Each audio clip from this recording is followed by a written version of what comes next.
Charlotte's #1 for Blazin Hip-Hop and R&B. Power 98. 98 WPEG, Charlotte's #1 for Blazin Hip-Hop R&B, everything in between. You already know what's real. Danny the Latin lover Diaz sliding through your radio. You already know I've been waiting all day to get up in here. Some of y'all out there crying about this Carolina heat. I got somebody in front of me that's used to the heat, and I mean, is it even really hot to you? We got the game in here representing the West Coast, y'all. Yeah, that ain't hot out there, man. That ain't nowhere near hot, man. Welcome to the Carolinas. How you feeling, man? Man, I feel good, man. I feel good. I love Carolina, man. I love when I'm down here. I always, get the standing ovation when I'm in the streets, man. Oh yeah, it's just, yeah. It's always love down here.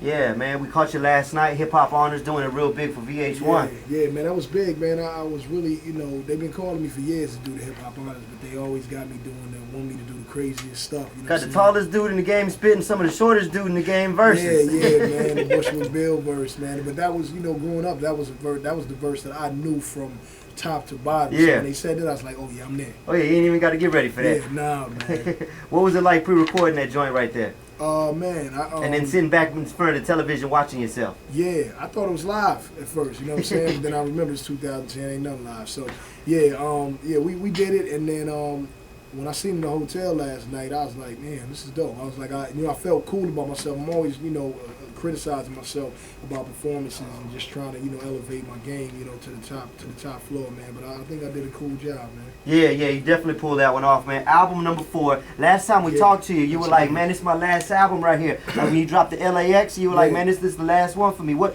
was the motivation that sent you back in the studio to drop #4 right here? I got a phone call from Dr. Dre, man. Uh-oh. Yeah, that was it. From who? From Dre. That's all I needed, man.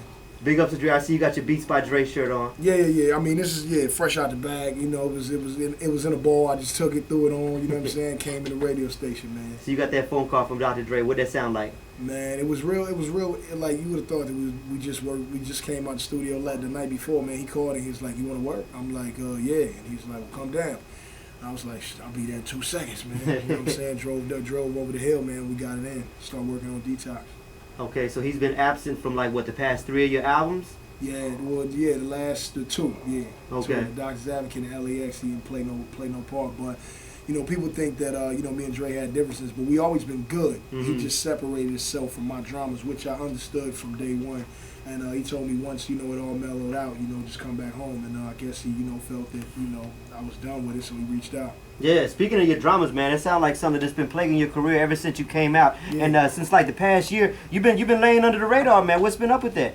Yeah, man, I've been doing more daddy time than anything, man. I really wanted to take a year off and just be with my kids every day. And even if I didn't want to take a year off, I was on parole, so I couldn't go. I couldn't leave California. Okay. So now that's a wrap. You know what I'm saying? I'm back on the streets, man, and it's cool because I got to stay, grounded and grassrooted to my family. I got to complete the album, and now we back on the road. We got the game live in the Carolinas right here talking to your folks. Switching gears back into the album, talking about Dre. What kind of role did he play on this album #4, the Red Album? Man, Dre played a real monumental role, man. He when I first came back, the Aftermath, he asked me if I wanted to be down with the team, and I was like, of course, man, I've always been down with the team. It's Aftermath before anything. And then he asked me what did I need from him.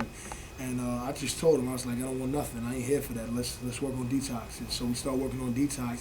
And if you know, like I know, when you work on Detox, Dre changed his mind so much that the Detox tracks you're working on, they become yours. You know what I'm saying? So as we going, to Buster. It's happening to pretty much everybody in the clique, right? Yeah, man. So as we're going, man, these tracks start, he started changing his mind and doing more tracks, and then he started giving me stuff. And then we just, everything coincided, man. We was working on Detox and the Red Album at the same time at one point. Okay. Have y'all been building as far as your relationship outside of the music bank game ever since then? Me and Dre, like I said, man, me and Dre, we always been brothers, man, and it's gonna be like that throughout the remainder of my career, man. Never no disrespect to Dre. I won't let nobody else disrespect Dre. He took me from between a rock and a hard spot and gave me the opportunity to, to buy Porsche trucks and, meet my girl and have kids and be able to send them, to private school. So Dre, that's my dude. So when we open that Red Album, how many songs from Dr. Dre are we gonna hear on there?